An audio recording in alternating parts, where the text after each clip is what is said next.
I was going to say hello and welcome, except I have my mic muted. Hello and welcome. The truth is out there. Dude, I have no idea. Did you do the intro? I can't hear it. When you mute me for the intro, you mute everything. I can't even hear the intro. Could you not hear that? I heard it last week, but not this week. Yes, I didn't hear it this week. It's because I was muted. Oh, that's annoying. Should I do it again? No one was watching. I won't put the thing up again. That's okay. That's okay. Oh, what a shame. Okay. Yeah. So Ben doesn't even know what it is. Just play a little bit for Ben. Just so okay, because he's not in the field. You got to get in the vibe. It wasn't the normal one, then. It was a special. Okay, quiet on set. Quiet on set.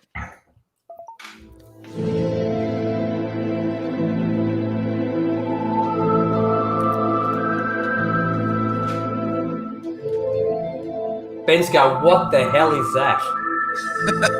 Hey, no, see? It's not. Even Matt said no intro. Funnily enough, that was my first ever ringtone on the old Nokia phone. Man. You didn't even, mate, I don't think anybody heard the intro. No, I flubbed it. Because I muted myself. Rookie mistake. I actually muted myself. Rookie mistakes like 7 years in. Well, I'll say hello and welcome. And how are you guys going? Mate, good. And mate, how good is this tonight, Ben? Like we've done all the research. I know Ben's done all the research because we were chatting today. Yep. But now we get to kick back tonight and just pull apart AJ. This is great. Yeah. Well, sounds like fun. I bought an extra few beers in just because I could drink more. Listen, I bought a whole bowl of champagne to down while we were doing this today. Every year I do this run home fantasy analysis, and let me tell you, I get one or two people requesting and looking forward to it every year. No, I'm being facetious, but I like to do a bit of an analysis around this time of year. We've got 10 weeks of data. I mean, we pretty much know the good defenses and the bad defenses. And it's possible to look a bit ahead and say, well, in your fantasy playoffs in weeks 14, 15, and 16, which players are going to have an easier run than other players? Yes. And it's not, I always say this like I'm apologizing for it every year. This is not be all and end all. I'm not saying that these players are going to absolutely ball out and others are going to crash and burn. Yeah. What I'm saying is some have got a bit of an easier run and you could treat this like a probability. Like, here is the statistical possibility that this player is going to get good numbers. And you guys can be the critique and say, well, that's just a crap quarterback and a terrible offense. Don't worry. We do. I'm not putting my chips on them. That's not happening. And that's fine. You can do that and you will. I know. But it's a lot of it's going to be stat based, isn't it? Yeah, of course it is. Hence a tweet that went out just recently, a purely stats-based tweet that we must talk about. A stats-based tweet. A stats-based tweet Go for that went out for. I'm well aware that 75% of fantasy players across the world don't watch a down of football every week. No, mate, they don't. Really? So, is that true? I don't know if it's 75%, but I think probably there is a large chunk that does. We'll just make it up as we go. There's probably a fair percentage of the betting community that don't.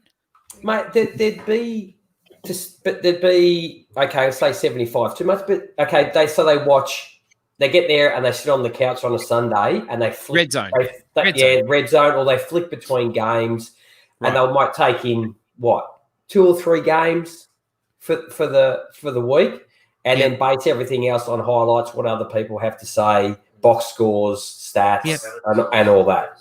Right. So yeah, I'd like to base what I say each week on what I see, because mate, we've seen and we've spoken about it so many times on this podcast, is numbers go whatever way you want numbers to go. You can argue the same point negative and positive, with using exactly the same stats, just depending on what side of of the fence that you want to be taking the conversation. And I think the tweet that you're referring to here, G, was an interesting one, because usually what you get is, I like this player, and some guy comes in and goes, nah, that's not the player you like. This is the player you like. Whereas this wasn't necessarily that. This was two players who, let's be quite well. I thought it was one. Well, it was one, but we were talking like we compared him to somebody else, and then that's how the conversation got going. Well, I put out three. I put out three. Not just one. I put out three. So basically, on the back of what was a pretty horrific Monday night football match between my Vikings and the Chicago Bears. Good for defense though, AJ. It was a good defensive matchup. That's true. I thought that the standout really was Justin Jefferson, who against a Bears defense that has been extremely tough, particularly in the passing game. They've not obviously we all know what their offense is, but defensively they've been great. They get to the quarterback quickly, which has always been an issue for Cousins. And Thielen, even though he caught 2 passing touchdowns, only went for, I think, something like 50 or 60 yards, whereas Justin Jefferson went off for, I think it was 7 catches, 100 and something yards. And for a rookie, who we know there's a lot of them who've played well this year. 8 for 135. 8 for 135. So, we know that there's a lot of them that have hit this year. We talked about it a bit last week, I think, that, wow, this rookie class for wide receiver has just been phenomenal. And particularly when we were looking at, what rounds wide receivers were going in. I think, AJ, you made the point, past the first and second round, it gets tough, So, and I put out a tweet. There was I think a highlight, a homer tweet. A homer tweet. But it was Justin Jefferson completely bamboozling a veteran in Fuller and winning his route, and that was the story of the night. Really, he I think it's not the first time Fuller's been bamboozled, though, dude. To be honest. Well, at least it wasn't Desmond Trufant, mate. I could have put Trufant. It would have made 235. But no, I basically my tweet was accompanied by rookie wide receiver number 1, ... and it's not even close. To which the fantasy community exploded. I didn't explode, mate. I just said I think we're sort of sitting on the stats based side of the fence here. So I just said, well, you got to look at CD Lamb. You have to look at someone who I think is going to be a fantastic football player. He's going to be a great wide receiver to watch, and he is as a rookie, and that's Chase Claypool. You forget T. Higgins. T. Higgins. I've seen a lot of I watch all the games, and I'm not having nothing disparaging against Justin Jefferson, mate. He looks fantastic. 42 receptions, 762 yards, 3 TDs, 96.2 fantasy points this year. But I sort of also look at if you the one person like CD Lamb, I think what he's done as a rookie has been phenomenal. And you look over his last 3 weeks, haven't been that great, but mate, I think they're looking around some Texas high schools now, for quarterbacks, and we've got Andy Dalton back. But if you look at what he was with Dak Prescott there in the first week of Andy Dalton, he's been phenomenal in what they've asked him to do, and who else is on that offense that he's competing with for touches. Yeah, I think you have to put that. And look, I'm a big fan of Chase Claypool. I didn't really have him that highly rated, but that's my own fault based on the fact that at Notre Dame his quarterback sucked. So that sort of doesn't make you look as good. And probably I should have looked a little bit deeper into him. But if you go and watch his games, mate, the amount of times that Ben misses him, that he's got the corner so beat, it's ridiculous. So if you take into that in consideration, which doesn't show up, it just shows up as a target, and then receptions, and there's this gap in the middle that, well, what happened? Why did he drop the ball? Yeah, no, but mate, Ben's trying a lot of wild balls at the moment. Even though, look, what are they, 9 and zip? Yeah.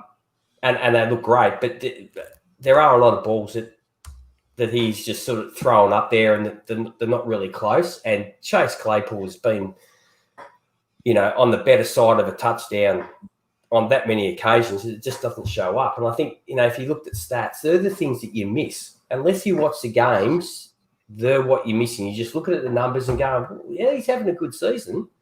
Yeah. And who's the other one? T. Higgins. Well, look what T. Higgins has been asked to do, rookie quarterback. Yeah. Absolutely fantastic. The good thing Justin Jefferson's going, and with Ben Roethlisberger, they've got,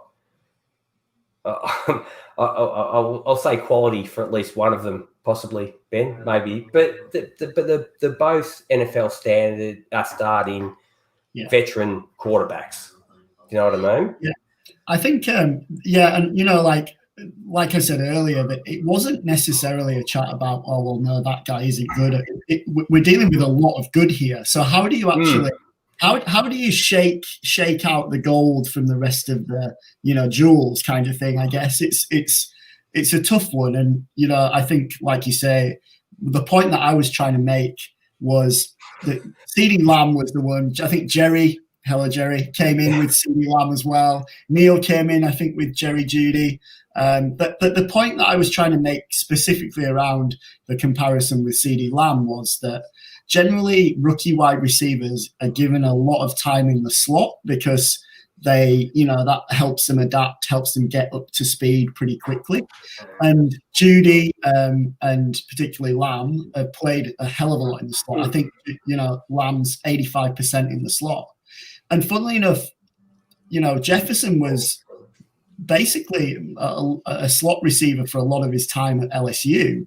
But the impressive thing for me has been how he's lined up across the formation. He's only played 25% in the slot. And the second point was, he's not really in a passing offense. The Kirk Cousins doesn't throw the ball a lot, and rookies generally don't have a lot of opportunity anyway. So, I just felt like, that sort of context behind it, what Jefferson is producing is probably way beyond what I expected. I was excited, but, obviously he's probably got a bit more opportunity than the Claypools, just simply because of, there's Adam Thielen and that's it in Minnesota. So he's going to be on the field a lot, and he's kind of going to learn as he goes as well.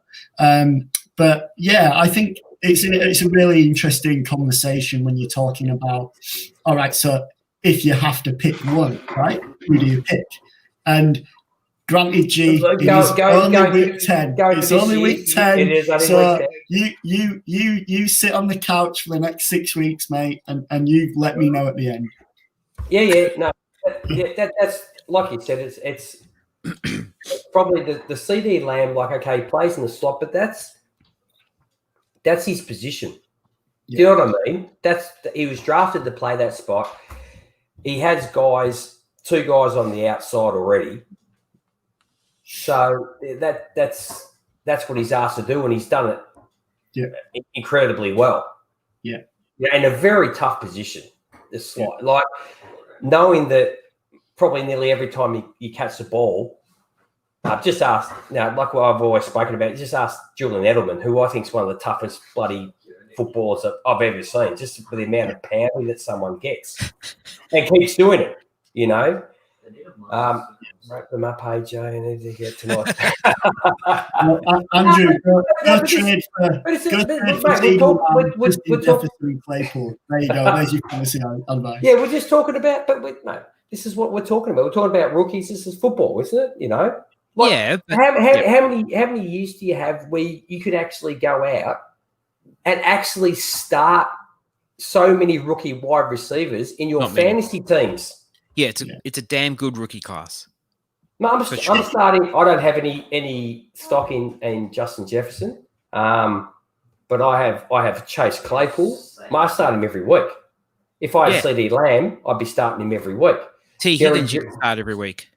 T Higgins you can start every week. Michael Pittman's just come out. Well, this is what's going to happen. And we still have look what Michael Pittman last week. What was it? Went over 100 yards last week. Yeah, and I was always worried about Michael Pittman. Like, I'm a big fan of Michael Pittman, but playing with Rivers was the biggest concern. What's going to happen? So last year, you get laughed at in a redraft league if you were taking rookie wide receivers. Like, maybe it's the last round flyer or two, but that's it. Okay, all right. Let's keep things moving. All right, so. Not disagreeing with you though, Ben. Don't want to upset you. Got some angry tweets back today. That's okay. Now, guys, you I'm sure will agree with me that there are some really, really good defenses in the league and some terrible ones.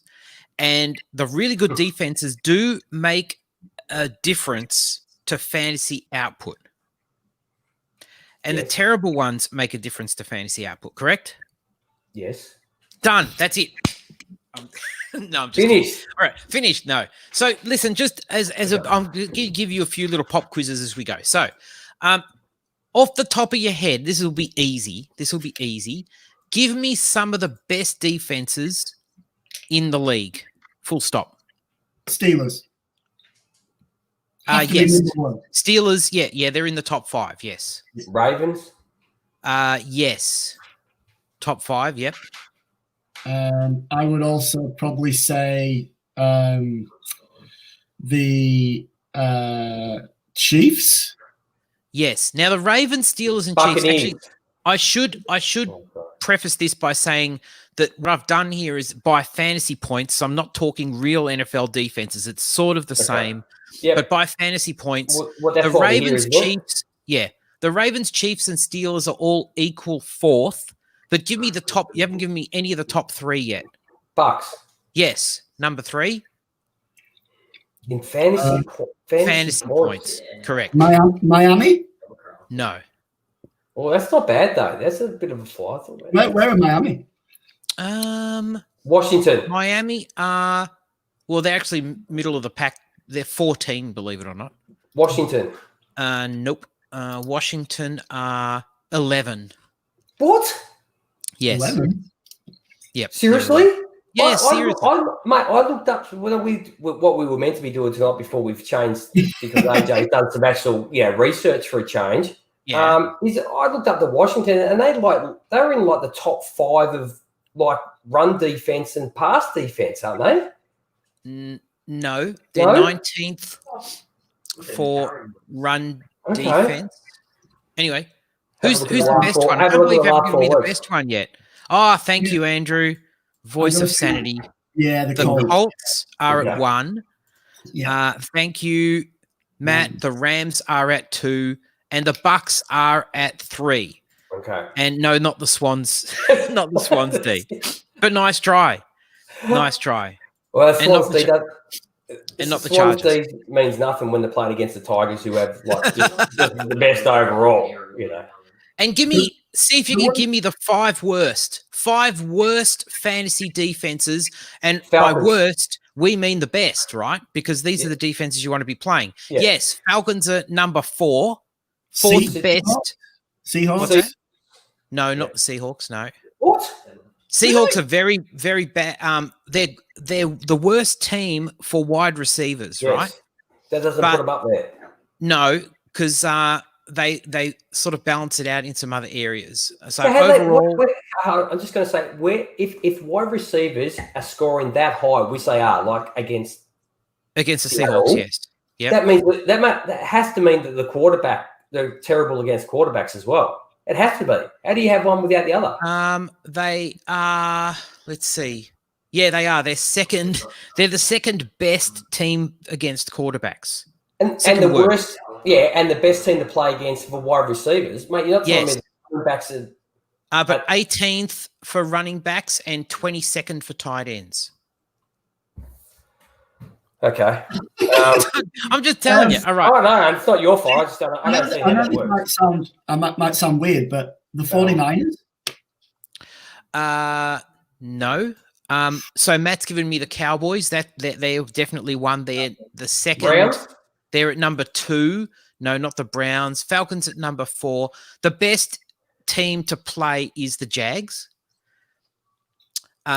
So Cowboys, Titans at 3, and Jets at 5. Oh, Jets, heck with. Oh, really? Jets, okay. Yep. So let's go to quarterback. So obviously breaking it down by position now. So the 5 best teams, if you're a quarterback, the 5 best matchups for quarterbacks. Number 1, Falcons. Sorry, G. I always do this to you every year. The Falcons are in there. Falcons, Seahawks, Jags, Vikings, Titans. They're the 5 leakiest, almost generous teams for quarterbacks. So then what I did is I had a look to see, based on week 14, 15, and 16, and using all of those figures and matchups, the best statistically, the best matchup or combination belongs to someone, the future Hall of Famer, and someone who's already got enough rings to, fill one hand, Tom Brady. Tampa Bay. Tampa Bay are home to Minnesota, away to Atlanta, away to Detroit. That's their run home. So Tom Brady has got 14, 15, 16 amazing matchups. Now, what he does with it is another thing, but I'm just saying. Okay. Right. And I should also preface this by saying this is probably, some of these guys, like if you're playing Dynasty, don't go out and like mortgage the farm to get them. But redraft is a bit of a different story. So who are the top 5 quarterbacks? If you're given the best 5 defenses to play against the quarterbacks, have you got there the top 5 quarterbacks to have for the run home? Yes, I have. Okay, cool. So number 1 is Tom Brady. Number 2 is Patty Mahomes. Away at Miami, away New Orleans, home Atlanta, week 16. Oh, number 3. Now, if he even plays in that game, I'll be surprised. Well, that's it. Yeah. See, there's another thing.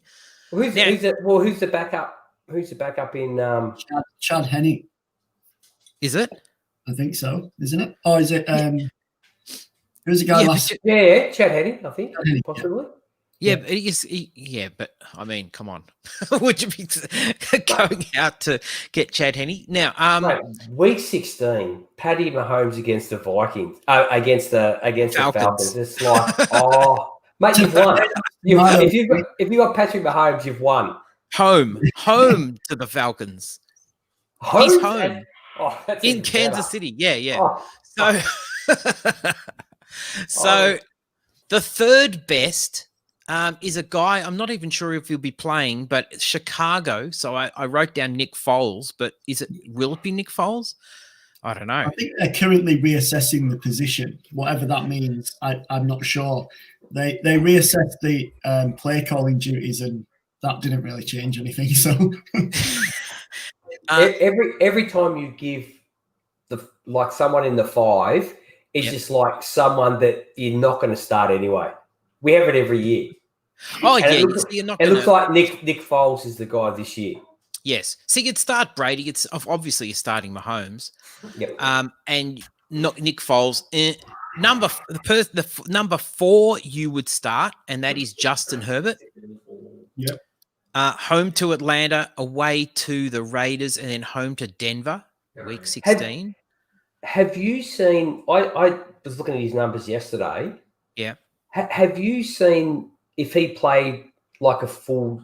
If he keeps going the way he's going, for a second, mate, what numbers he's going to put up as a rookie? It's in the Patrick Mahomes.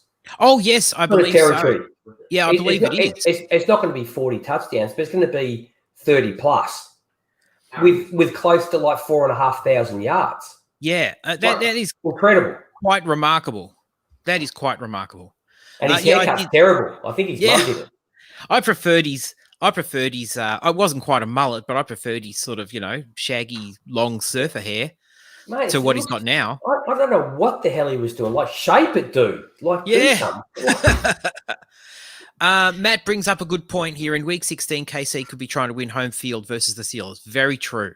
They're chasing. So, see, if the Chiefs were 9-0, then sure.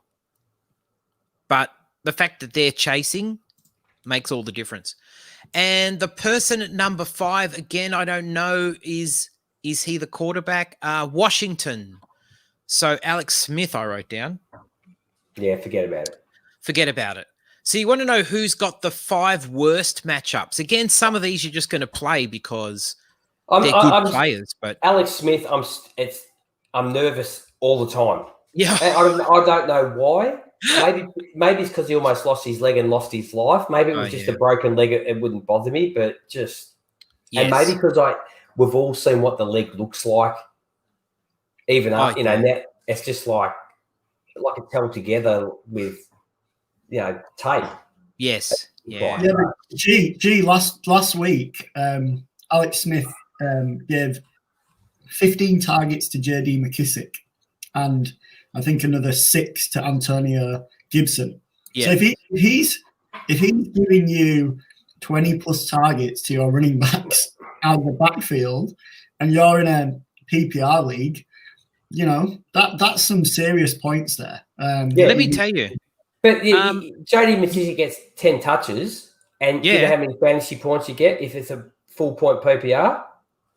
10. Because it doesn't go anywhere. Yeah. Well, no, but hang on, G. There's no added yards. Okay, I'll give him 11 fantasy points. I'll give him. You're not going to buy Antonio Gibson. His price is too expensive. But let me tell you, J.D. McKissick, and we've had this discussion before, G. Points are points. Doesn't matter if Russell Wilson gets him or J.D. McKissick. If he's going to catch 10 balls every week, and you can get him for a 3rd or 4th round pick or something cheap, then I say why not? If you can get yards after you catch the ball, would be even better. Oh, he does. Antonio Gibson looks far better. Oh, of course. But what are you going to have to pay to get Antonio Gibson? Well, it's not going to happen. No. Yeah.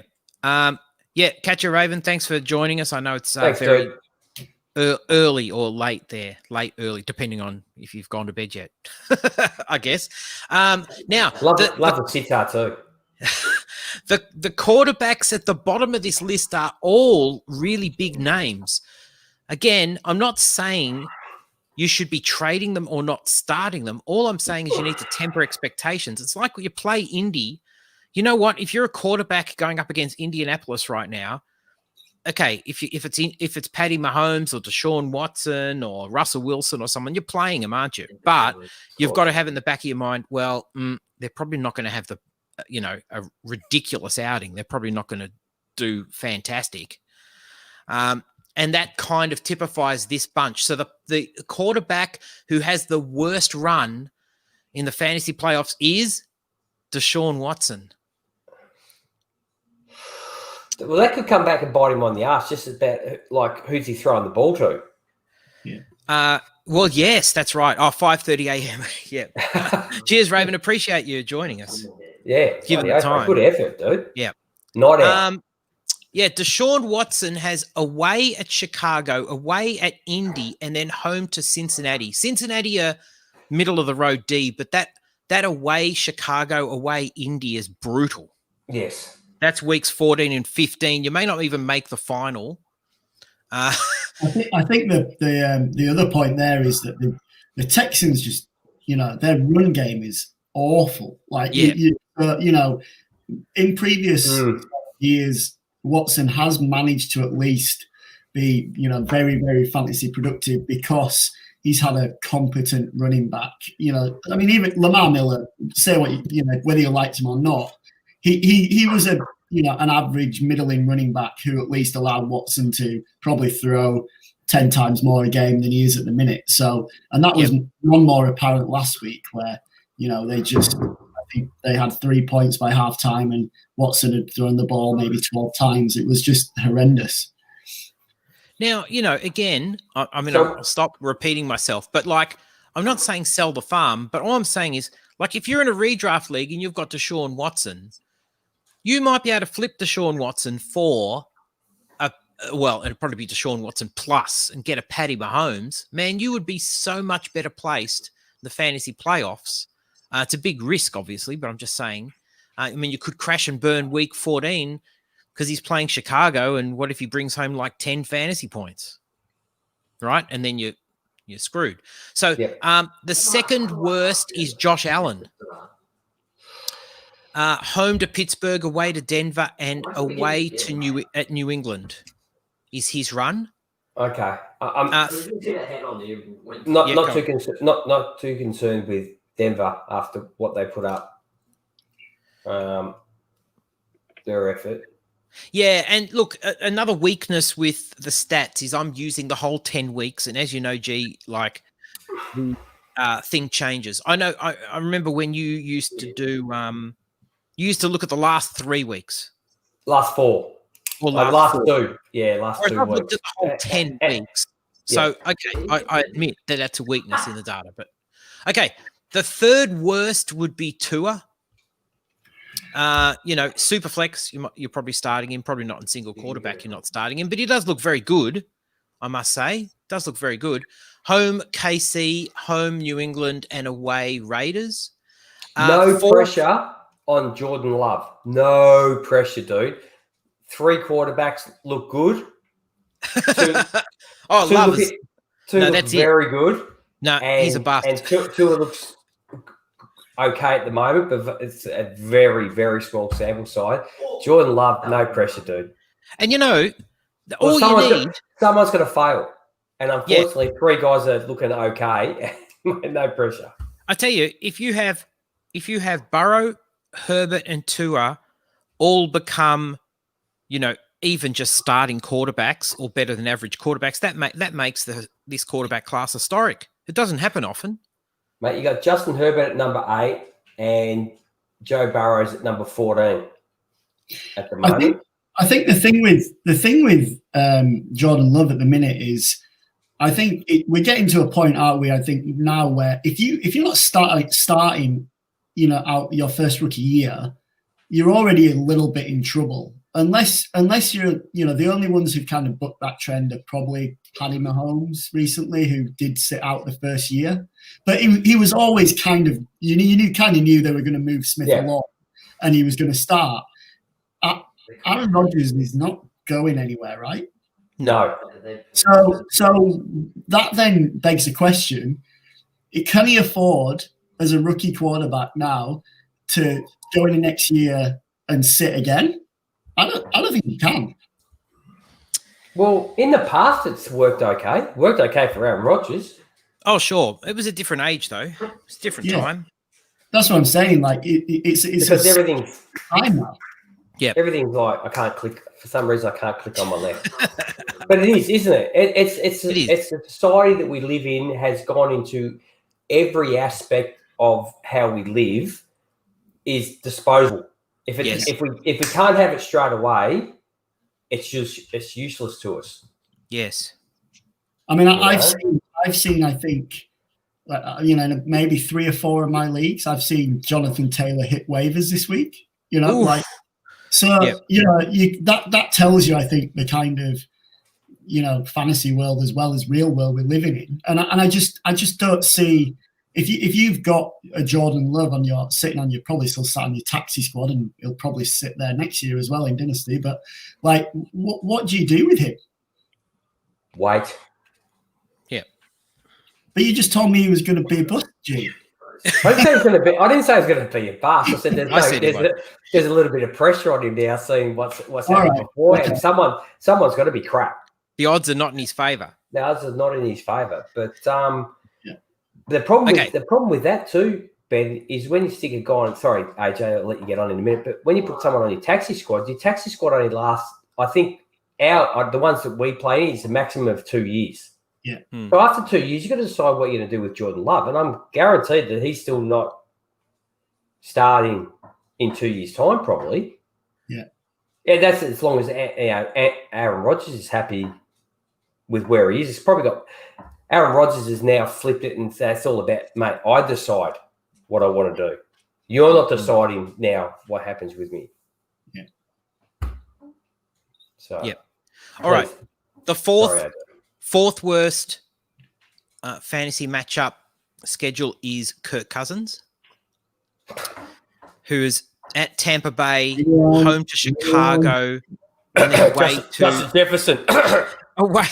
away to the Saints. Actually, week 16 is good, but you just, as I said, you may not get there. And then the fifth worst is Russell Wilson. Sorry, week 16 is come on. The 0-5 Vikings are now 4-5, and we, look like we're gonna run. What was Rodgers saying? Run the table in the NFC North. Yeah. Sorry, who did you say after the Vikings? Who did you say their last games against? Week 16? Was it the Vikings, Saints? But that's a good matchup. That's a good matchup. Mate, did you watch the game? Did you watch the Saints on the weekend? Holy shit! Was that not a mate? That they looked out of control on defense, mate. They were just they looked fantastic. I shouldn't say a good matchup. It's a better matchup than Tampa Bay and Chicago. Mate, if they bring that for the second half of the season, mate, watch out. Seriously. Yeah. Well, that's true. And then the fifth word was when Harrison Smith has 4 interceptions returned for touchdowns off Jameis Winston. So you've got to think. We're talking about the defense, not their offense. and the fifth worst is Russell Wilson. Jameis looks all right in black too, just quietly all in black. So. The Seahawks have got the Jets in week 14, which is okay. Then they're away at Washington. That's no good. And then they're home to the Rams, and that's worse. Yeah. That's week 16. So, that's not good. Again, you're going to play him, but you just, and we've seen Russ be a little bit vulnerable, actually, because the last few games haven't been that great. Today, obviously, they had a win, but it looks like the NFC West is going to go down to the wire as well. Right? Oh, yes. So that is probably all those teams are going to have a meaningful matchup in week 16. Yes. Now, before I move off quarterbacks, were there any quarterbacks you wanted to know about? Where's Big Ben? He's in Pittsburgh. 20th. He's got the 20th best, although his week 16 is brutal. He's up against Indy week 16. So that's awful. But he's away at Buffalo and then away at Cincinnati. So they're both good matchups for quarterbacks. But then home to Indy. So in your fantasy final, potentially, that's bad. The thing I like about Ben, though, mate, is that shit like that doesn't scare him. He's still going to throw. He's still going to throw. And mate, he's got a good bunch of receivers there too, hasn't he? Yep. At the moment. Yeah. The only one I'd be worried about, and I've got a couple of shares of him, AJ, is Lamar Jackson. Oh yeah, me too. And you know what? I traded for Lamar Jackson yesterday. I did a trade to get him, and I feel like it's a bit of a buy low opportunity. Mind you, it's risky, but you got to risk it for the biscuit sometimes. What did you give up for him? Oh, it wasn't that much. I gave up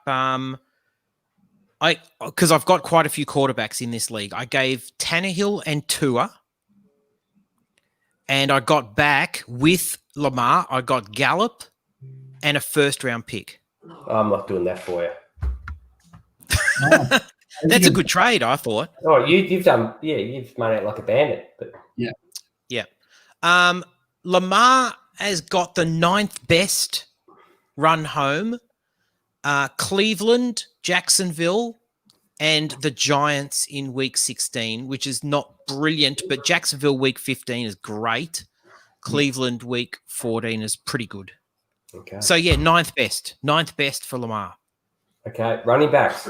Okay, let's go to running backs. So, all right, cutting to the chase. So the best five running backs on the run home Number one, this guy's going to eat.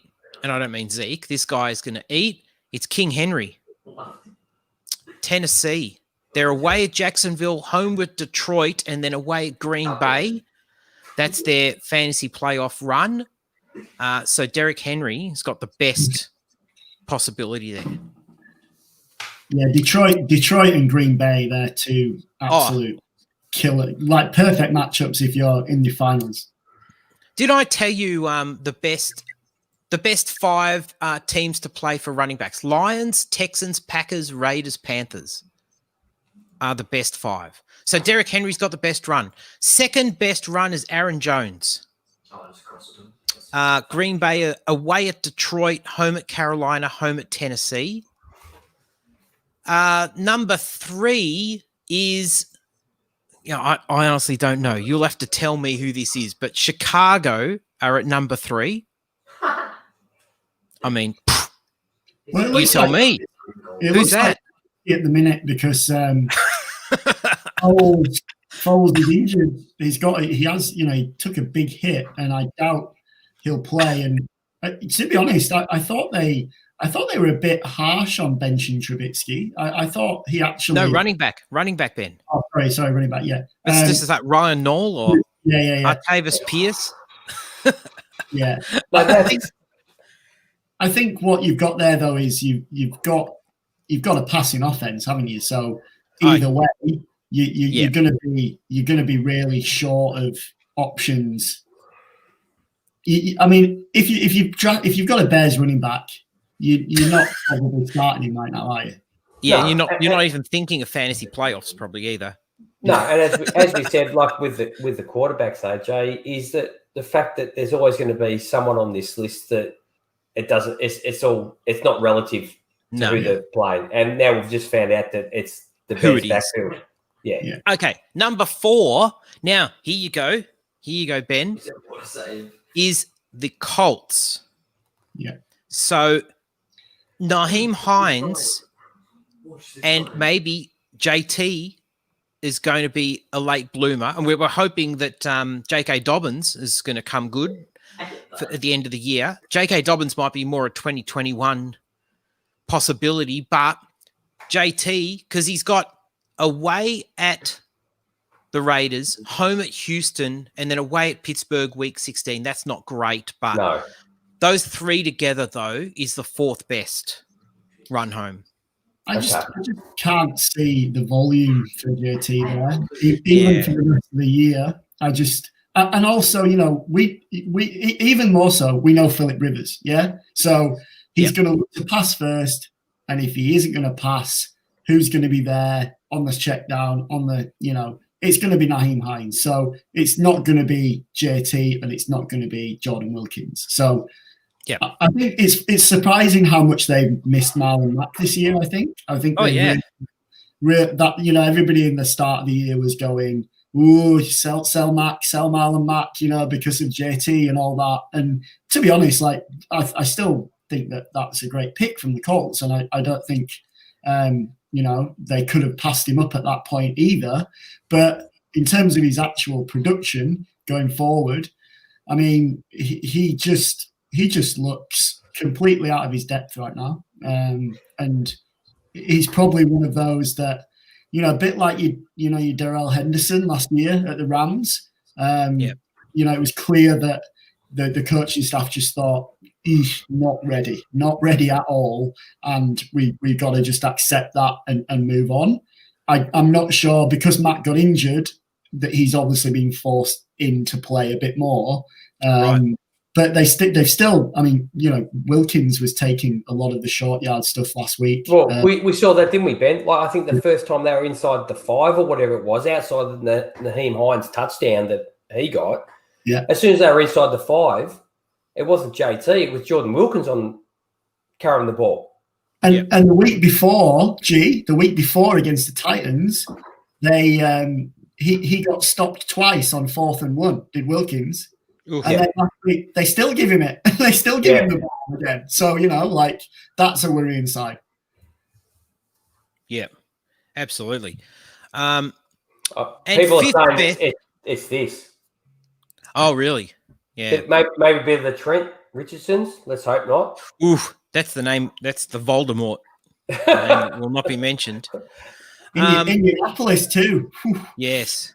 Yeah. Let me just tell you, after Trent Williams was taken in the draft, there were no running backs taken in the first round for the next 2 years. Really? Trent Richardson. The Trent Richardson effect. Yeah. There's a good day for it. There's a good day for a band. Maybe Jonathan Taylor's got his locker. Maybe he's got his locker. Wouldn't that be awful? You get in there and they're just peeling the Richardson off. Here you go. All right. So at number 5, depending if this guy can get back on the park, it's either CMC or it's Mike Davis, I guess. Nah, CMC. CMC. What he did, mate. Okay, shoulder. Okay, different injury. It's like it sucks. Yeah, but mate, we saw what he did first week back. Like, yeah, I know. Like, did I miss anything? Yeah, he's such a tease. Well, gone. Yeah. Oh. Home at Denver, away at Green Bay, away at Washington. Week 16, not great, but Green Bay and Denver, not bad. So the worst. Let me give you the worst 5. Again, some of these guys you're just going to start, but there's some eye openers here for sure. The very worst run home. Sorry, Ben. Dalvin Cook, Minnesota. I don't think that really matters. It probably doesn't matter. No, it probably doesn't matter. It's the Alvin Kamara thing. It's just I know. I'm just saying. You're going to play him. What I mean, honestly, what? You're not going to not play him. Away at Tampa Bay, home to Chicago, away at New Orleans. That is brutal. That's a brutal 3-week stretch of run defense there. The second worst. Mate, New Orleans haven't given up a touchdown to running backs in the last 4 weeks. Wow. I don't know if it's 5 weeks because this is only giving me in increments. Yep. 172 yards and no touchdowns in 4 weeks. I'm just saying. That's unbelievable. Dalvin Cook, like last year, wasn't he the guy that in your playoffs just took you to the championship? I mean, this year he could be the guy who takes you to the playoffs and then leaves you the side of the curb. Oh, on the altar. At the altar. Yeah, leaves you at the altar. It's not likely. I'm just saying his numbers could be average as opposed to amazing.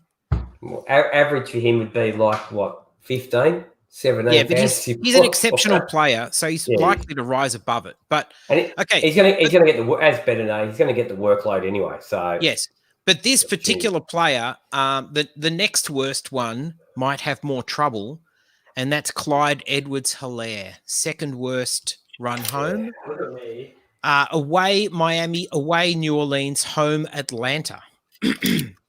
Home Atlanta. Yeah, but the Atlanta run D is actually pretty decent. Believe it or not. Yeah, by then, mate. They're trying to get they're trying to move up in the picks by then. I don't know that's right. They should be doing that now. I don't know what's come over it. No. Third worst run home is the New York Giants. I don't know if that means Wayne Gallman or insert player here. Mate, Wayne Gallman's looking okay. He is. Yeah, he is. Has he? Yep. Wow. I've had it. He was a good prospect coming out of Clemson.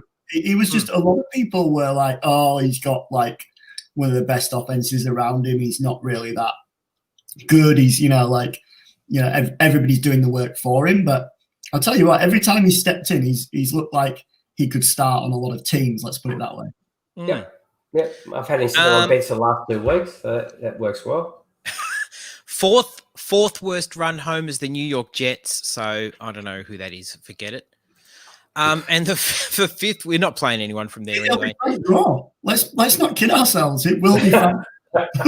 It probably will be. And the fifth worst is Houston. I don't know if David Johnson is he on the IR to return or is he just done? I don't know. Or Duke Johnson. He hasn't looked amazing. I do not own either of those guys anywhere, and I don't plan to. Doesn't matter. No. Well, before we move on, anyone DJ's in clipboard territory, isn't he? Yeah, clipboard territory. Yeah. Anyone you want to know about? No. I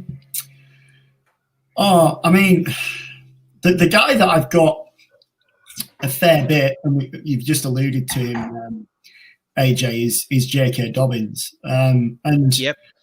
Obviously, Mark Ingram was back last week. Yeah.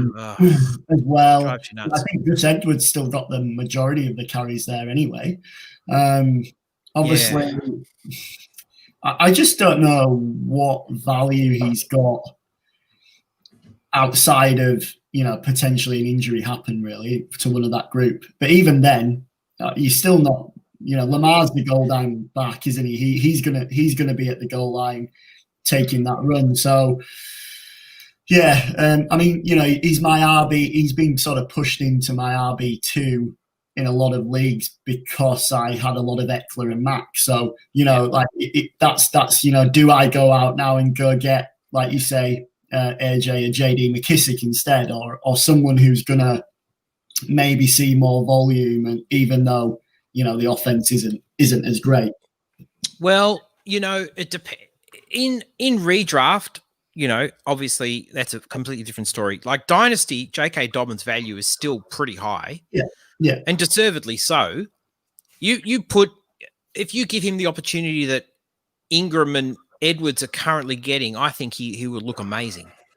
You give him 80% of the touches those guys are getting, I think that he will look really, really good.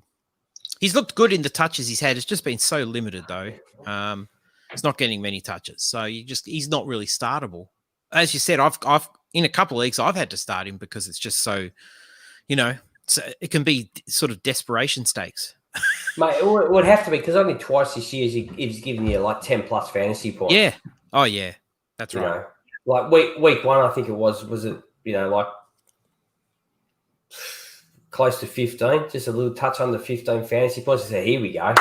Yep. And single digits all the way through. Yeah. Baltimore does have the 12th best run home. Week 14, they're away at Cleveland. That's not great. But then they've got Jacksonville and the Giants.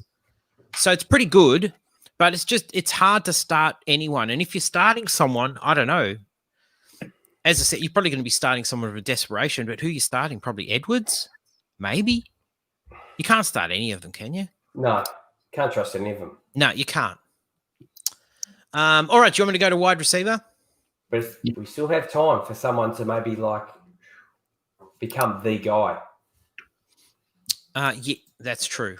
Okay, the best matchups for wide receivers are Seahawks, Cowboys, Falcons, Vikings, and Titans. They're the best 5 wide receiver matchups.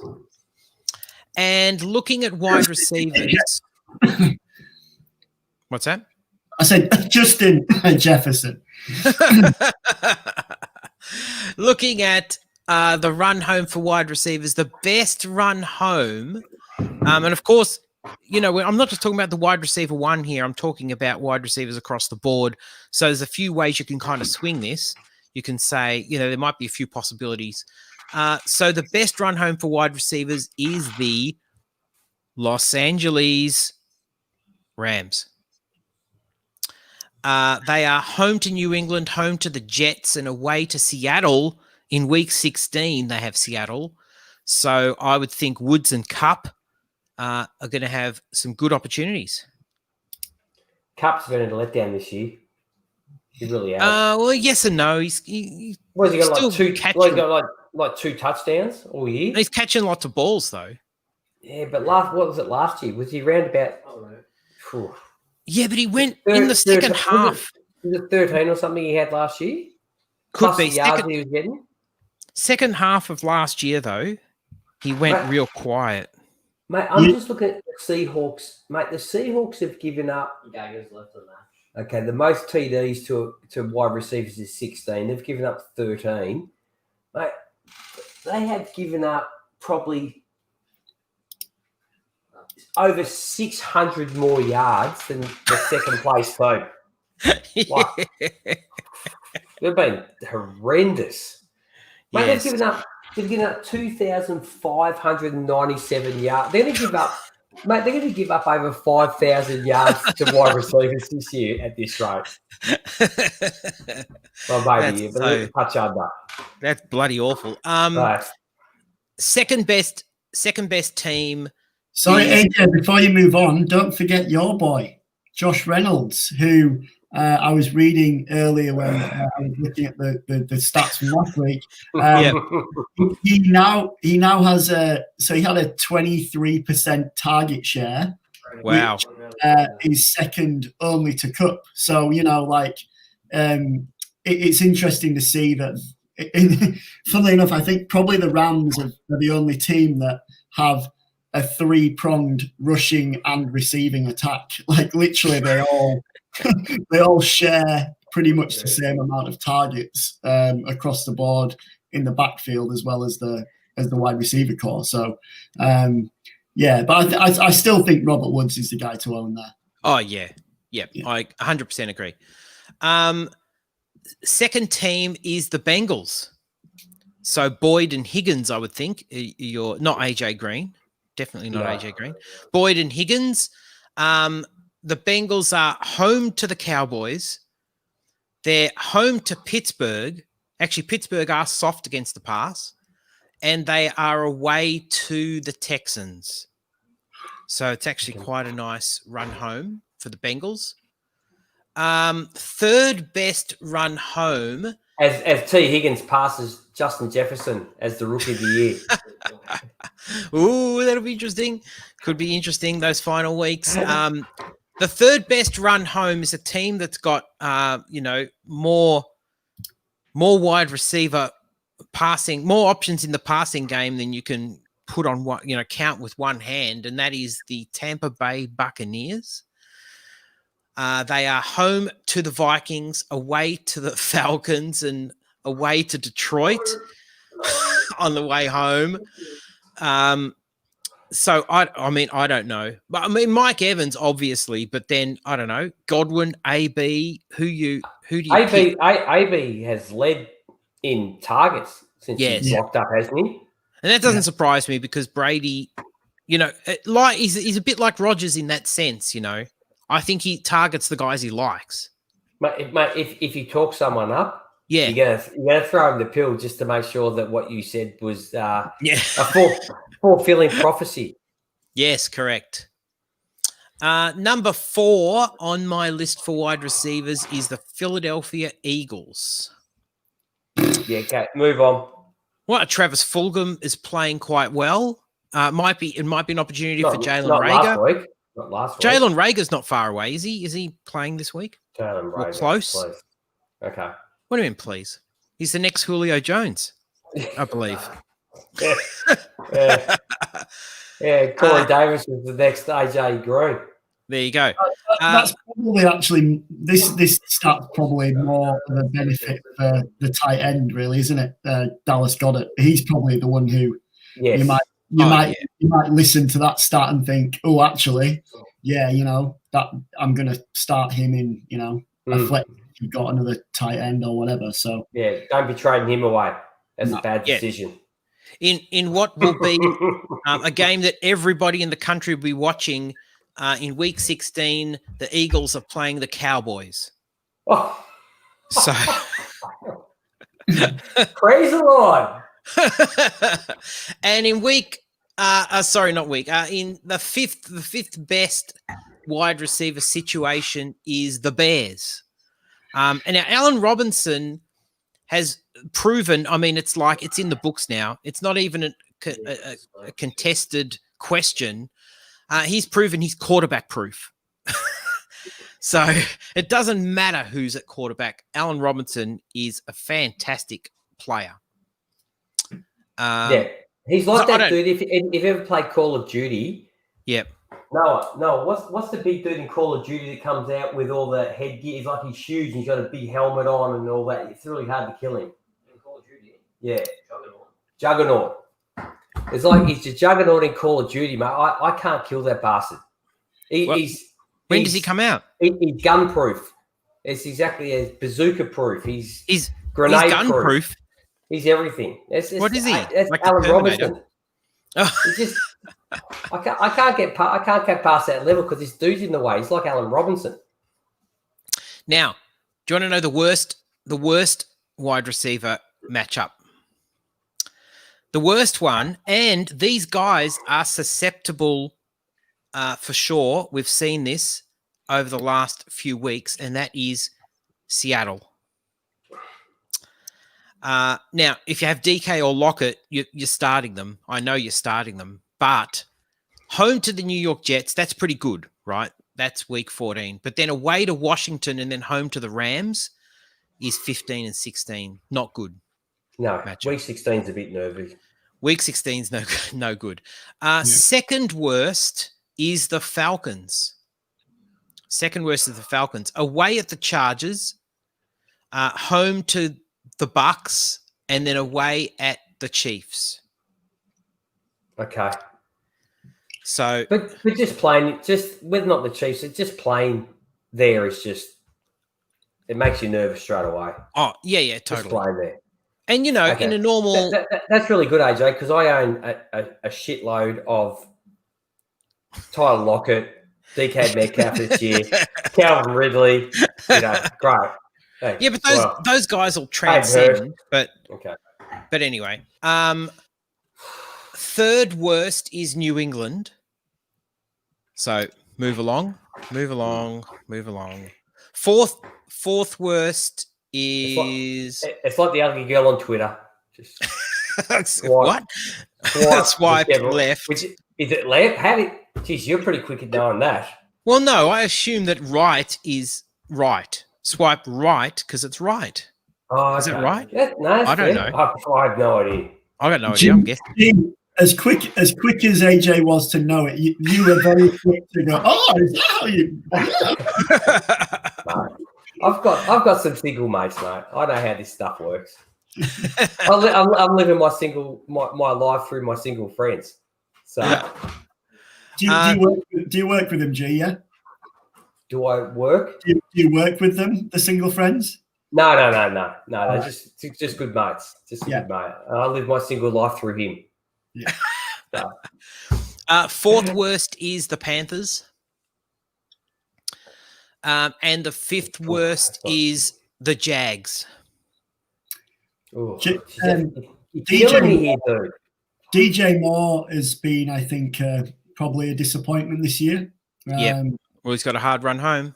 Yeah, and that's a guy who, I traded to UG actually in the league, but I certainly haven't missed. I think on him, like I did move him in a couple of leagues, mainly redraft. Just to compete or whatever. But yeah, just seems to have missed out, which is a shame because Teddy, when Teddy went there, you thought, more like yards after the catch here, more short sort of catches out of the slot. He's going to see a few different rushes. He hasn't rushed the ball hardly anything this year. I think he had a fair few rushes last year. All that's just gone to Curtis Samuel this year. So a few disappointing things there. I'd be nervous about more those last 3 weeks. Because Robbie Anderson's been the guy that he sort of, he's got the love eyes for. So, yeah.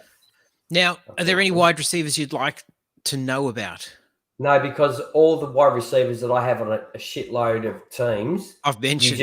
You just mentioned it and having like a really bad run home. So, thank you. Any for you, Ben? You want to know Justin Jefferson?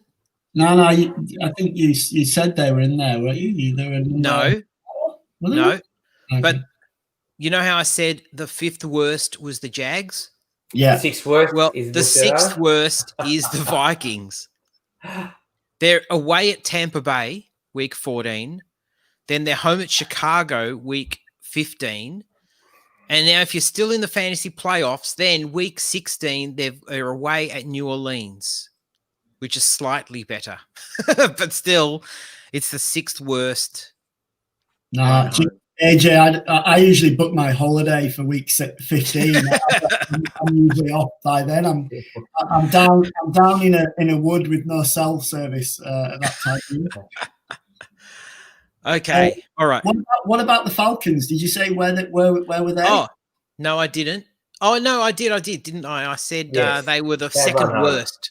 Yeah, second worst. Bad run. You kind of.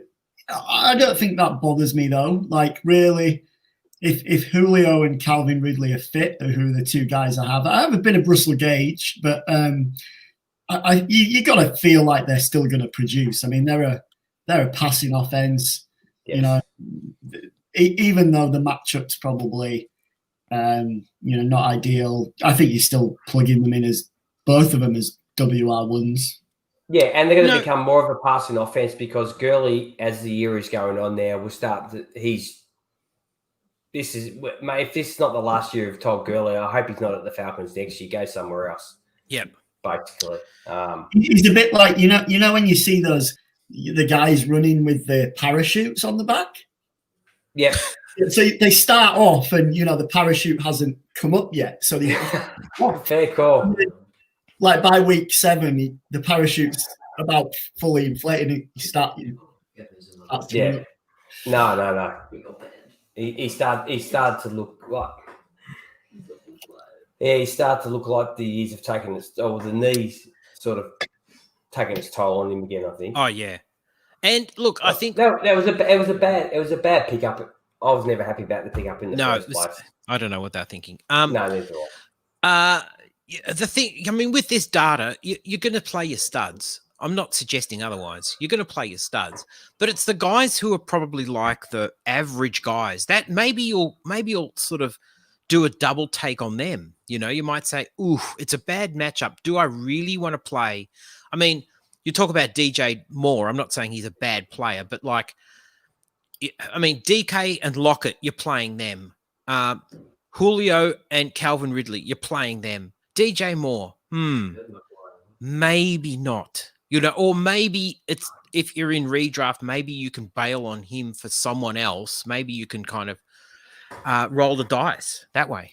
Well, it comes down to who you have in your squad. Like you said, AJ, I'll play the Calvin Ridley and I'll play X player. But yeah, this week I'm not going to play DJ Moore. He's going to be the one that I'm going to sit. I'm going to make a decision between 3 or 4 blokes. Yep. Based on what you've told us, maybe DJ Moore is not the guy to play this week. No. Okay, shall we go to tight end now? Just as a little bit of a disclaimer, whereas the point spread for running back, quarterback, and wide receiver was very wide, tight end is the standard deviation, to use a statistical term, but Ben will understand, but G won't know what I'm talking about. The statistical deviation for tight end is very small. I know exactly what you're talking about. Do you? I look at these numbers every week. I know exactly what you're talking about. All right. Like, the best tight end team to give up points is giving up 11.33 points per game, and the worst one is giving up 7.6. Oh no, sorry. Wrong one. Bear with me. Where are you?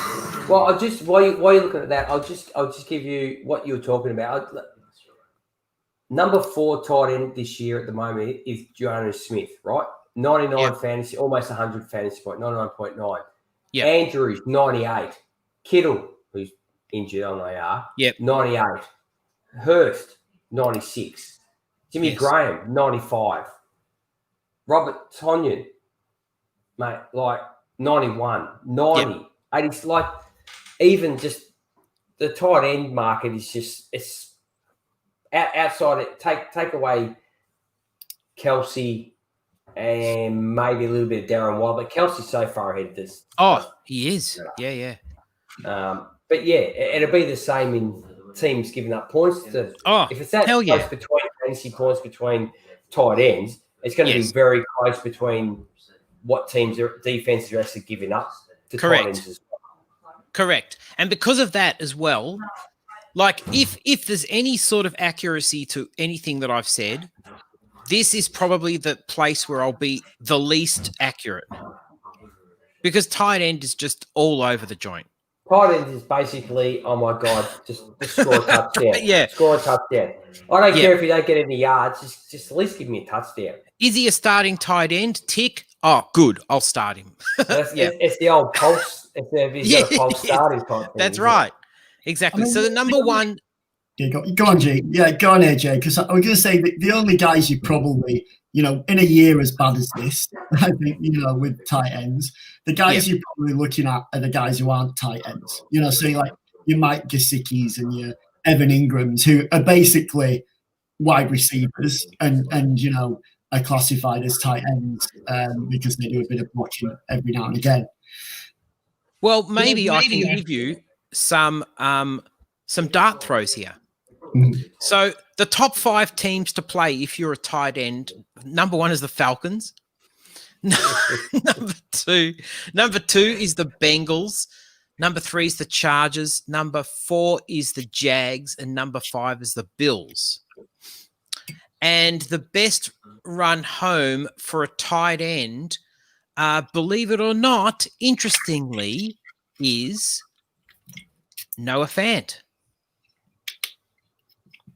Denver Broncos. Away at Carolina, home to Buffalo, and away at the Chargers. That gives him the best run home of any tight end.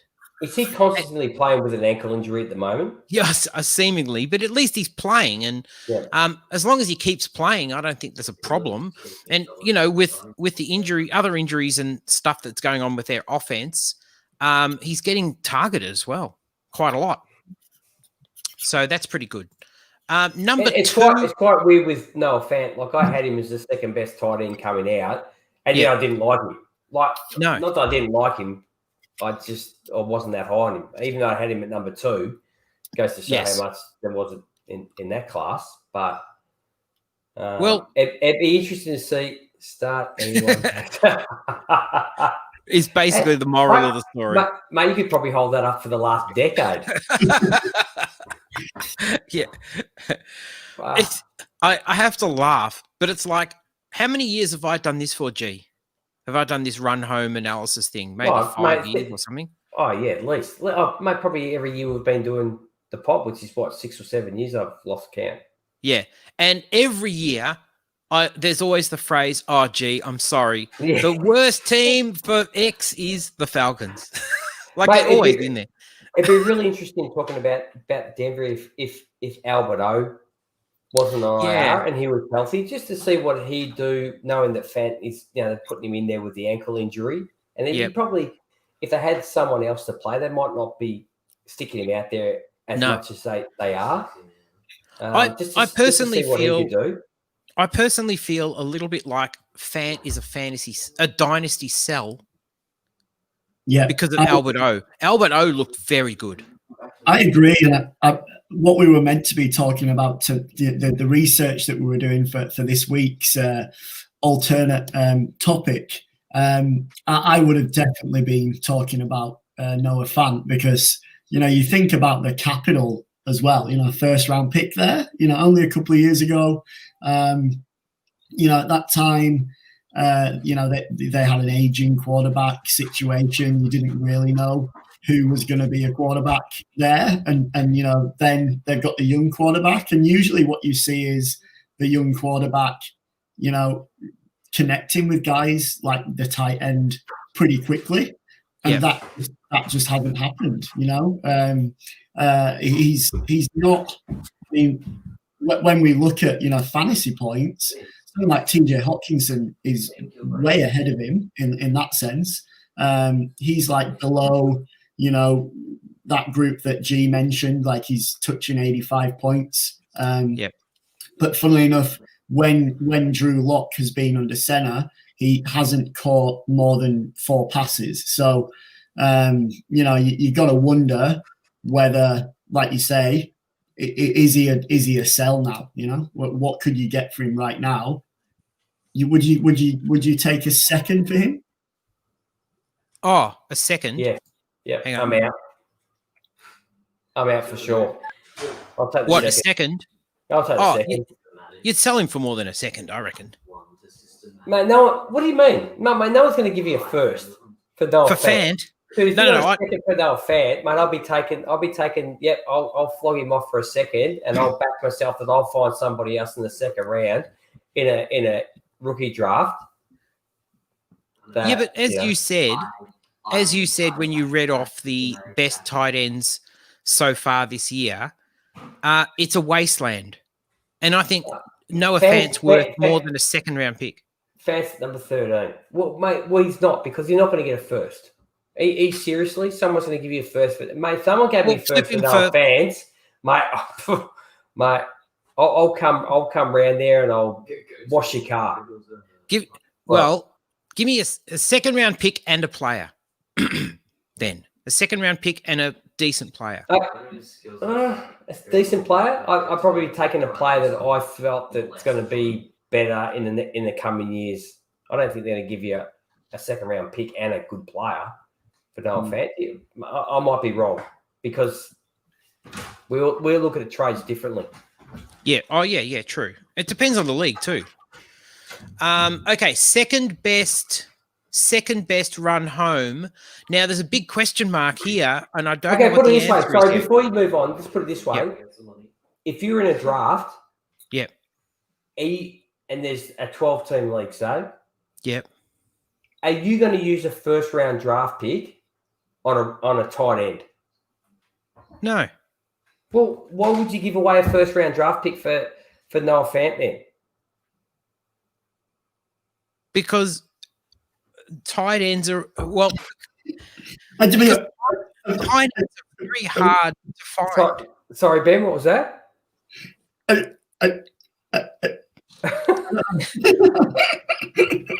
Tight ends are very hard to find. You wouldn't take one in the first round of a draft, but you're willing to give away a first-round draft pick for a tight end. That's not how draft picks work, G. Well, this is a different discussion. That's not how the value works. Okay. But I think he's worth. He's a sell, right? He is a sell.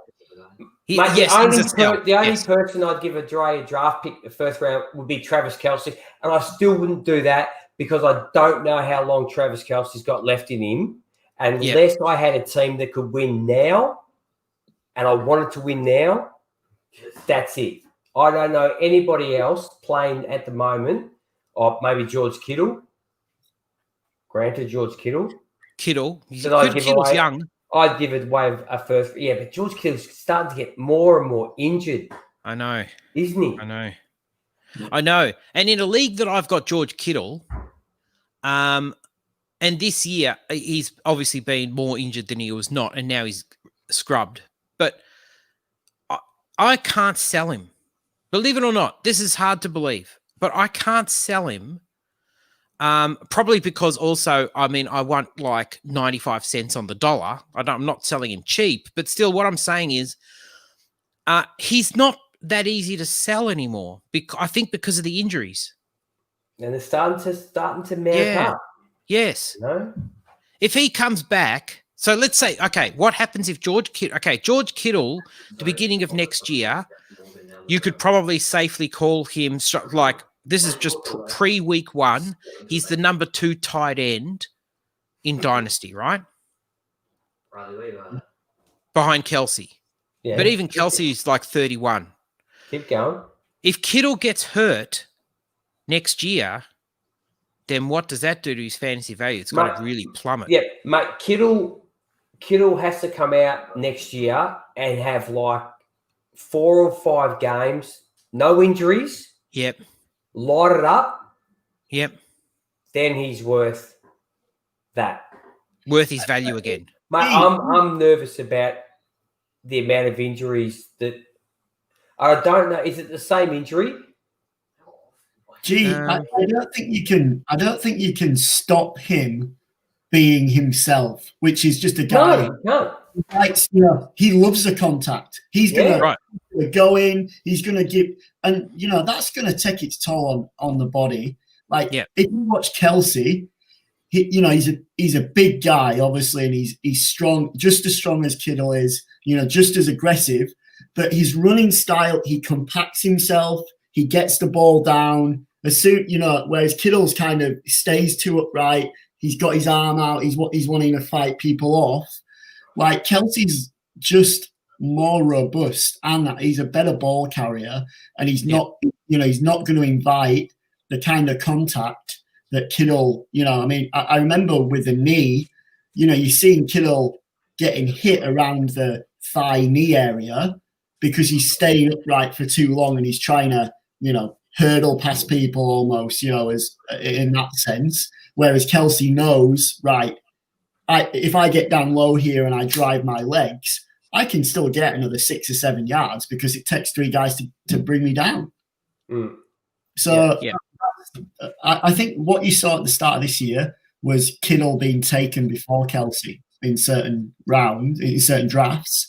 I just don't think you see that next year at all. I agree. I do agree. So number 2 on this list is a bit of a question mark.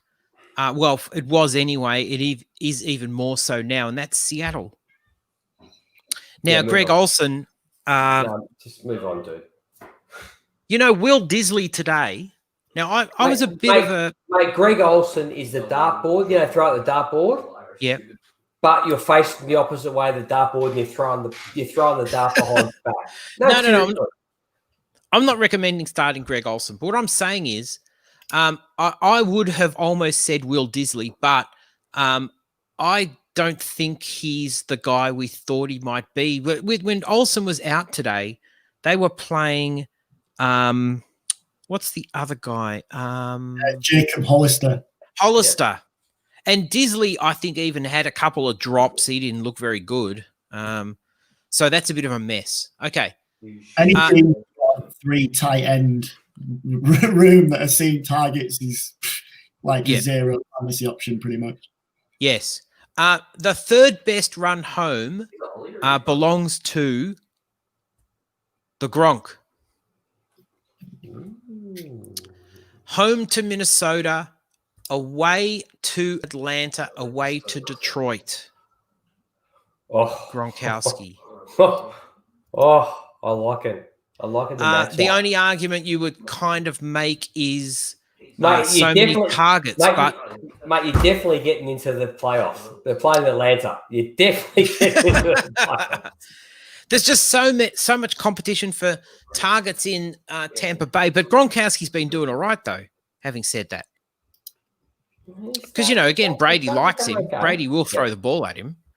And equal third, in fact, the third best, equal third with Tampa Bay is Kansas City. So, again, Travis Kelsey. Travis Kelsey, in fact, has got the best fantasy grand final week. If you've got Travis Kelsey, the Chiefs are home to Atlanta in week 16. So, sorry, G. And and the 5th best. Mate, I'm just looking at Gronk. Just looking at Gronk now. Yeah. This is what he's done since week 6. 18.8, 17.2, 14.3, 1.2. Everybody had a bad week against New Orleans. 13.1. Right. Oh. That's fantastic. Oh, mate, it's probably better than Kelsey. Bloody hell. To be honest. Yes. Yeah, I wonder how expensive he'd be. Mate, you probably, I don't probably think cheap-ish. I think people might be still a little bit asleep, maybe a little bit on Gronk. Well, not the Gronk owner, probably, but... Let me have a look at Kelsey. Maybe not. 24, 24, 21, 6, 24, 25. No. No. What a monster. Yeah, but that's the tier break. It's Kelsey and the rest. Yes. Yeah. Okay, and 5th best run home, and we might have to ask our guest today about this, is the Vikings. Kyle Rudolph did sort of pop his head up recently, sort of say, hey, I'm still here. Well, he only did that last week. Yeah. Irv Smith was injured. He was out injured. I don't think the trouble is the volume in Minnesota, and I think Irv Smith he's one of those guys where you're almost never going to play him in the right week. Do you know what I mean? Like he's gonna bum when you play him, and then he's gonna score 2 touchdowns the week you don't play him. He's too much risk there. So you can't, particularly in redraft. No way you can start both of those guys. Yeah. Okay, so worst. Here's the 5 worst. The very worst is the Bills. So I don't know who that is. Tyler Croft, I suppose. It's not Dawson Knox. Forget about it. Swipe left. Swipe left. Second worst is the Dolphins. Mike Gesicki's been a bit disappointing this year anyway. I sort of thought Gesicki would be, especially with Tua starting, would kind of get a little bit of a resurgence, but not really. That's left. Left. Third worst is the Colts. Is another swipe left. Because who is it? I don't know. Jack Doyle. Doyle was hurt, isn't he? Mo Alley Cox. Mo Alley Cox. Who else? Mo Alley Cox is sort of like. And then you're doing a lot of this and a lot of this and whatever. Looked like he was the guy for a second. Whatever religion has something else. But, yeah, pretty much. Okay, so there's 3 you don't have to really worry about anyway. The fourth worst, though, is Darren Waller, the Raiders. Fourth worst. Having said that, so week 14, bad. That's the Colts. So if you can survive week 14, then you've got the Chargers week 15. That's good. And then you've got, in week 16, you've got the Dolphins, bad. So it goes bad, good, bad. You just have to weather the storm, really. But it's kind of like that with tight ends anyway. It's going up and down, up and down. Might just be the same there. Yep. You laughed.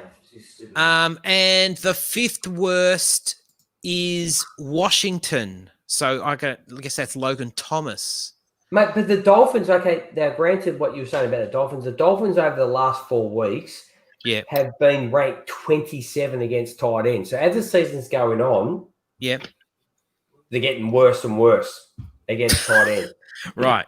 I think on the season they're about 10 fantasy points. Yeah. Over the last 4 weeks, that's jumped to 15. So 50% worse against tight ends. Wow. Giving up to tight ends over the last 4 weeks. Now, I don't know who they've played. They could have played Kelsey. Yeah. But just playing Kelsey would take you from like the best against tight ends to like almost the worst, I suppose. Yeah. Oh yeah, on average. But so that's where they're at the moment. So that's a really start versus Miami. Yeah, so that's where they are at the moment. So that's a really. So what are you saying? They're one of the fifth worst teams to play against, and then now they've become almost one of the top 5 teams to play your tight ends against in the last 4 weeks. Well, see, that's what I was saying about standard deviation is that the numbers are so close with tight end. It doesn't take much to be a good team against tight ends to a bad team against tight ends. So when you have the Carolina Panthers? The Panthers. Yeah. Okay, hang on. Where are they at the moment? Because over the last 4 weeks, they have given up, mate, they have given up 327 yards and 3 TDs to tight ends. They're right in the middle. They're 327 yards. You go, geez, against if it's against wide receivers, you go, it's not. That's against a tight end. They're giving up 327 yards. Well, across the season anyway, they're in the middle. Okay, so they're the best team at the moment to play against. Really, the tight end. Yep. Gee, 160 of those yards were to Travis Kelsey. There you go. But he screws up everything. Maybe we should take Kelsey out of the data. Take him out. Have you seen? There's a show on TV. with the guy, the other dude, in Step Brothers. He's a bit like the Fifth Beatle. I can't remember his name.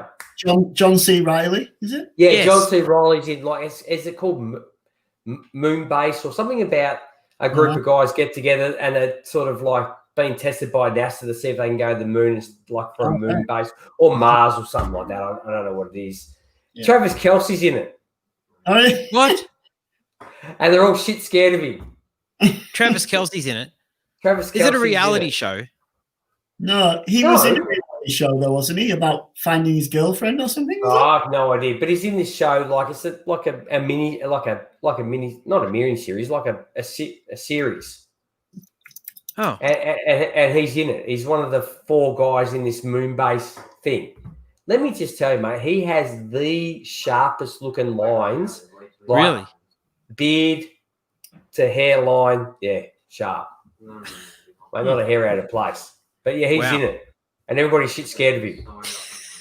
He's a big unit. He's a big unit. There's no doubt.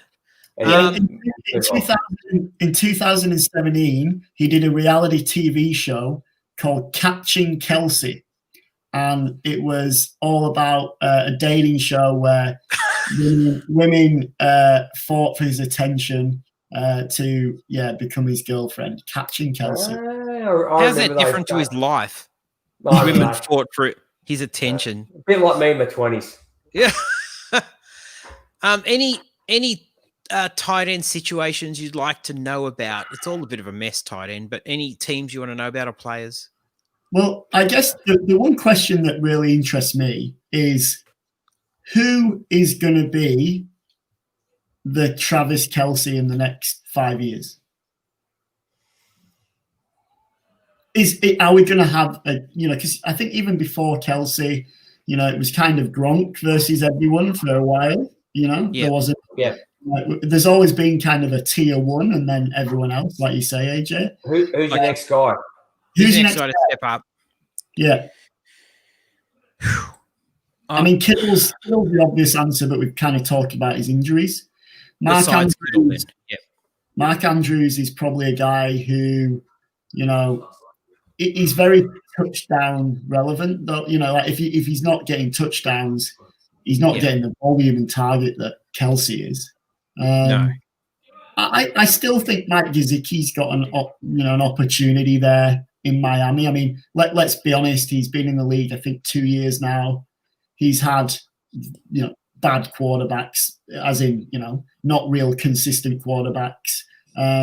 He's got an opportunity now with Tua to establish a bit of a rhythm. And, I think they like him there in Miami big time. I think he's the guy who looks like he could take that next step. Whoever, someone like the Chargers, if the Chargers can get another tight end, a younger tight end that's good, there you go. What's wrong with Hunter Henry? No. Yeah, no. Hunter Henry. Yeah, but we know we've seen what he is, and he's not going to be the next thing. Oh no, he's above average. Yeah, but we're not talking about above average. We're talking about who's the king of the prom. Oh yeah, I know. Yeah, and he's maybe the king of the prom's not on this list. Maybe there's. What about Jonnu Smith? His play. I would almost have gone with you. He's been with Ryan Tannehill long enough, hasn't he, to know that if he's going to be. His play the last 3 or 4 weeks has been very disappointing. You can't have disappointing. No, I mean, if you're the next Travis Kelce, we can have okay on your bad weeks. Yeah, but you can't drop balls. But you can't have disappointing. No, you can't. Did we ever say that Gronk was disappointing? Never. He scored. He gave us bloody bastard only gave us 12 fantasy points this week for a tight end. Disappointing, Gronk. Like, what are you doing? 1 touchdown and 30 yards. Like, what? Jesus, dude, what were you thinking? I would almost. I mean, someone like Irv Smith, I think, has got a chance. Yeah. Irv Smith is probably, but then you look at who he's got as his quarterback. It's going to kill you. Yeah, it's like when you have a dynasty in something. You have a core that just happened to all come along at the same time.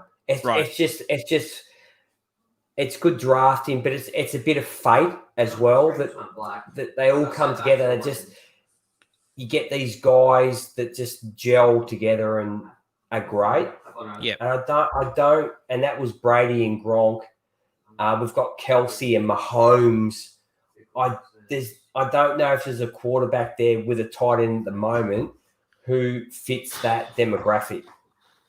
Yeah, I've just started doing a bit of, watching a bit of college stuff, mainly for quarterbacks. And I watched the Gators last week, 2 weeks ago maybe. And there's a guy, they've got a guy down there, Kyle Pitts, I think his name is. Big 6'7", very similar build to your Kittle, to your Kelsey. Being totally it's just too fast for linebackers at the college level, way too fast. They can't cover him, and he's basically going to get drafted, I reckon, on his receiving ability alone. Tight ends don't often have to block in college anyway, so it's tough to really, to evaluate them. But he's a guy that I wouldn't be surprised if he, maybe one of these teams who've found the tight end, the quarterback this year, and have a later round pick. Maybe someone like the Bengals might, if they trade back up late into the first or early second, because, Burrow doesn't really have a tight end there at the minute. So, you think it's, it's T. Higgins and it's Tyler Boyd and that's about it. Well, you could add a guy like that, Pitts, and suddenly that he looks like he could be a future tight end one. That's what I'm. Yeah, exactly what I'm saying, Benny. I don't know if he's on this list of people. Yeah. At the moment. Yeah. No, that's very true. Well, listen, gents. On that note, so that wraps it up. So I've done all the 4 positions, best and worst, and it's take it with a grain of salt, but it's just kind of just a bit of information. More than a grain, mate. A handful. And that was useful for me, AJ. Although I'm just looking at my inbox, I got 6 trade offers from G in the last half an hour. Mate, you're about the only person who'll trade with me this year, Ben. It's I'm not also the only person that you beat regularly on every weekly occasion. You give me a hard time about that. Let's talk about the real stuff, mate. The last 2 weeks, I've popped you off in 2 different leagues. So. True. That's true. It's probably not the topic to introduce right now, but I because I'm trying to do a lot of trading at the moment, and the amount of people that you just don't get response from, it absolutely gives me the pip. Yeah, kills me. I didn't respond to one that got pulled. I just didn't see it. I just didn't come across it, or I just wasn't looking at my phone for a couple of days in that league, and yeah. But was that from me? No. One thing that annoyed me last week is I put a trade to a guy last week in a league on, I think maybe the Wednesday before, a good week and a half ago. And he did no response. And I was like, I wonder if he'll, I checked on Sunday. I wonder if he'll do it just before the games on Sunday or anything like that. Like some people can be like, that. Yeah. But then they didn't do it, no response. So I was like, all right, okay. And then today I get a notification 20 minutes before the start of the Cardinals. He accepted it. It went straight through. And I traded for Christian Kirk, who then was sat on my bench. So I couldn't. I was like, oh, what a loser. Man, you've got to that's on that topic, you've really got to take trades down before games start. Exactly. I hate that because people will do that to you. Yeah. And it'll mess you. You'll have starters in your lineup. I put them up there a couple of days before, bang, out. Yeah. Because you get screwed. Just cancel it. No. Especially being in Australia, because people will do it. It'll be like 4 a.m. for us, and people go, boom, accept. And it'll take players out of your starting lineup. And then you'll wake up and find that you're short, which is pretty crook. So, but that's the story of my life. I wake up every morning and find out I'm short. But anyway. More ways than one. Ouch. It really has been your show tonight, AJ. It really has. Well done, dude. Thank you. Thank you. Oh, look, I enjoy doing this each year, and it gives you a bit of information, especially in redraft. And I do kind of put my mouth where my how's it go? Put my heart where my mouth. No, I don't know what this phrase is. Money where my mouth is. Yep.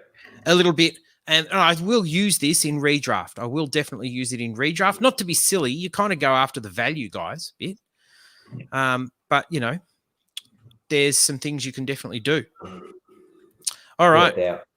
And, on that note, like if you're going to be in the playoffs, but you're like at your sort of 5th or 6th, what's the phrase about, if you do the same thing twice, then you're stupid?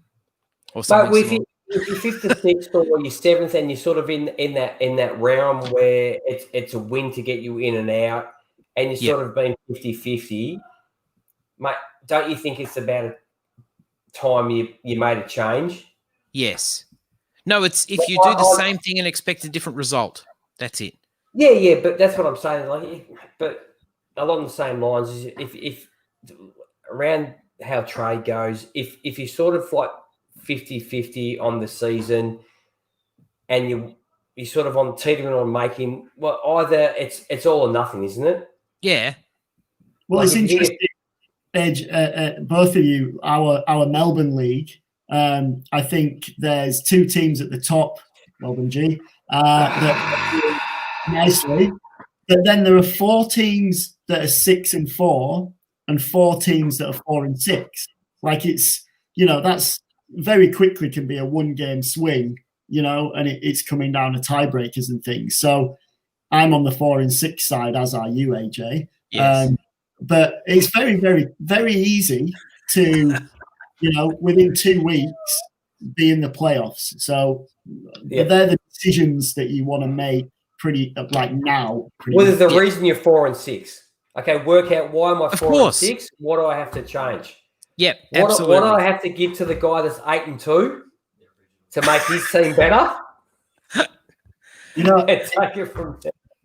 I actually thought about that a lot through the week, G, and I decided that I should just not play in this league again next year.